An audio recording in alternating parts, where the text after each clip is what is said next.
Today I'm going to react to my F1 2025 Driver and Constructor Championship predictions, which you can see are on screen now. Now, the points are here of how many positions people were out. For example, the biggest in the driver's side of things, the biggest mistake that I made was with Liam Lawson, but even then my earlier self could not foresee Lawson's did then go on to have a pretty good season, I'd say. Obviously, proving Red Bull right that he is the man to be the yardstick for Lindblad at Racing Bulls.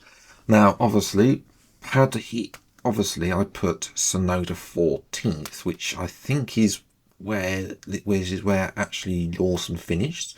So I don't think that's too bad for that car. Obviously, there are some other red herrings. Russell behind Antonelli, that was a mistake. I honestly thought, this was based probably on 2024, when Russell was just not really anywhere. Obviously, the top four, pretty much there or thereabouts, but no one is actually perfect. Obviously, I predicted Piastri to win the championship from the vast majority this season, and including after Zandvoort, I thought that Piastri would go on to win this championship. 34 points in front. That must be. I do wonder if that's on his mind, the fact that he bottled a 34-point lead to finish third. And obviously Verstappen came from nowhere, and this gives me a thing. I put Verstappen fourth. I wrote him off from the championship in this predictions video. I will not be making the same mistake again. Do never write off Max Verstappen.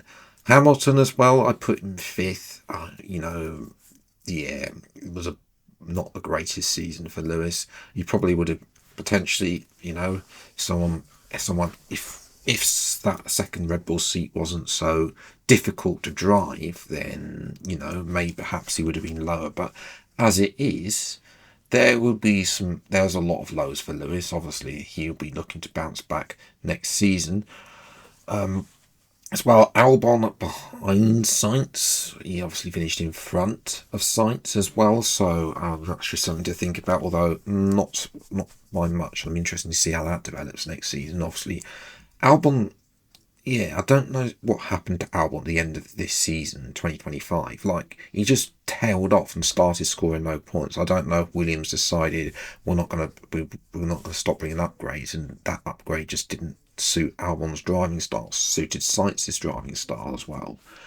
There are some more shockers in the bottom half. Gasly, I thought the Alpine would be a much better than Carl, and it really was, because it really was a dustbin.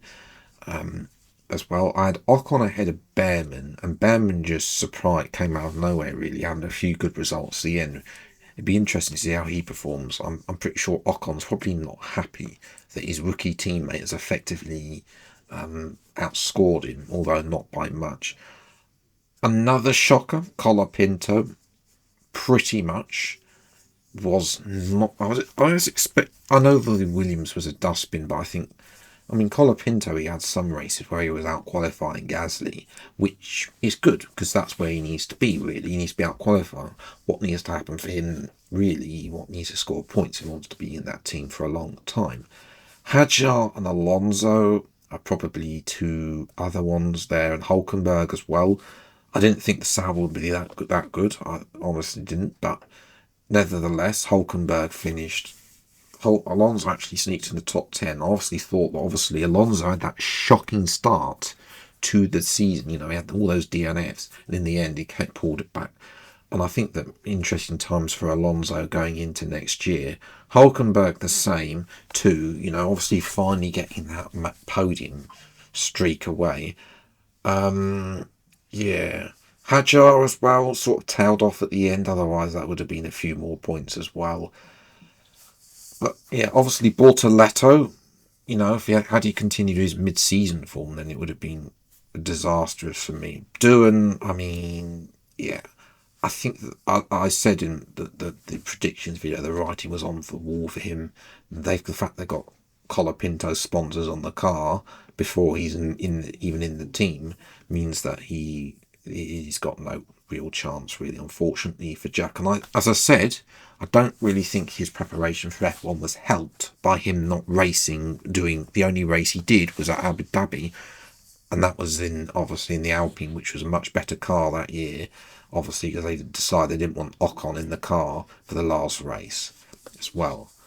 So I don't think I've done. I say I don't think that. If you take Lawson, Hulkenberg, Alonso, and Gasly away, there's not too many big things. I mean, it's not perfect. Obviously, I've got Antonelli, Sainz, and Behrman spot on, and Doohan spot on.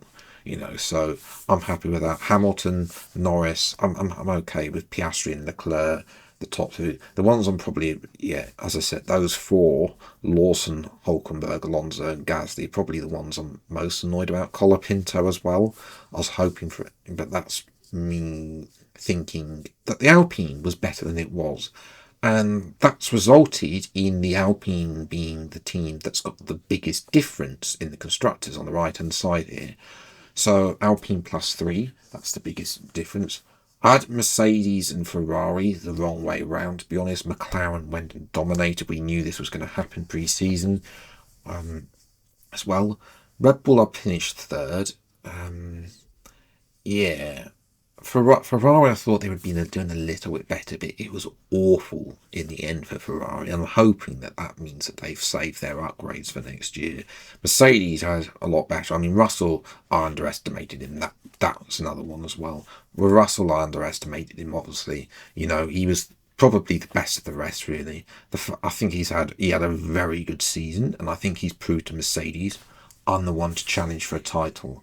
And 2026 will be very interesting for him as well. Williams spot on as well, finished P5. I think that was the writing on the wall after the test when I did this. Then it's obviously the midfield sorts of get after that. I mean, I know Williams were at the head of the midfield at that time, but obviously then after that, as Haas, Alpine, I mean, is probably, as I said, is the outlier. They were awful in the end, really. They should not be. They should not have been that bad, but they were. Racing Bulls was the one that actually finished in 6th in the end. But I mean, that bottom path, apart from Alpine, really was too tight to call. One good result here could affected really a lot of those points. The fact that they scored multiple points in getting well into double figures, and Alpine 22 points. If you go back like 2016, 2017, 2018 times, 22 points would have been enough to get you like 6th place in the constructors. The fact that all teams have scored multiple points. Now, this is something that possibly could change next year, but we'll have to wait and see about that. I obviously thought that I did predict correctly, I think, and I remember what I said in my original video. If you want to go and check that out, I will try and remember to leave an I thing as well for it. But basically, I basically said that there would be a few points separating them, and I was right, but I thought that it would be based on top 10, back end the top 10, and not being, these teams being able to A, score podiums, and B, being close to getting big points. Of them, only Alpine didn't score a top 6 finish. As well, so top 5 finish, I think. So I think that shows that we've had a good season, and where or not that's going to affect them, how that's going to go forwards, we'll have to wait and see. If the midfield's probably not going to be that close next season as well, but as I say, I'm not too mad about the about the constructors. I think Alpine's probably the one that I'm most disappointed with. I thought they would be doing a lot better. Everyone else is roughly only 2 positions apart, really, which, considering how tight it was, it's impossible really to predict. That gives me a total down the bottom right of 76 points, which I don't think is too bad for a total. I'm going to start totaling these up. I'm going to see how I do next year. Let me know if you did this, if you've got a list of your predictions, how many points you got in the comments below. I'm really interested to see how you guys got on. If you did better than me, if you did worse than me, what predictions you had as well. in the comments below. If you are new around here, then please do get subscribed for weekly Formula 1 content. I will be reacting to my driver predictions in a couple of weeks' time too, in the new year, as well as making some obviously 2026 championship trim predictions and our 2027 driver lineup predictions too. All of that is to come. But all that is left, I hope you have enjoyed. If you did, leave a like. I just want to say a huge thank you to all of you for watching me ramble on for what's probably going to be 11 minutes by the time I finish. As I say, I shall be back very soon with more Formula 1 content. But until the next video then, I'll see you next time. Take care. Watch, enjoy your day, and goodbye.